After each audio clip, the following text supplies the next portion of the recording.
عباد الرحمن سے کیا مراد ہے، اور اللہ تعالیٰ عباد الرحمن میں موجود چند خوبیوں کا ذکر کر رہا ہے۔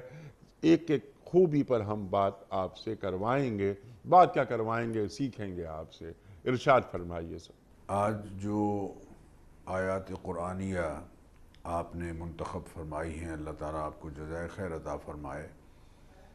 ان میں اللہ تعالیٰ نے اللہ کے چنے ہوئے بندوں کی 4 صفات بیان فرمائی۔ ویسے تو ان آیات کے بعد کی آیات کو اگر دیکھیں تو 13 صفات ہیں جو اللہ تعالیٰ نے ان آیات میں بیان فرمائی ہیں، جن میں سے 4 پر انشاءاللہ آج مختصر گفتگو ہوگی۔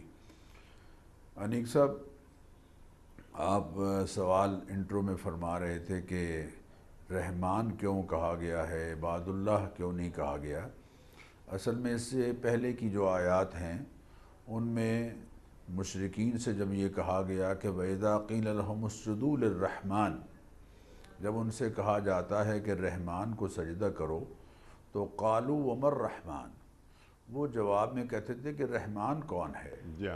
چونکہ اللہ کی صفت رحمت کا حقیقی تعارف تو رحمت للعالمین صلی اللہ علیہ وسلم نے آ کے کرایا ہے، اس لیے رحمان کا لفظ آپ صلی اللہ علیہ وسلم نے جب استعمال اپنی گفتگو میں فرمایا تو وہ اس پر تعجب کر رہے تھے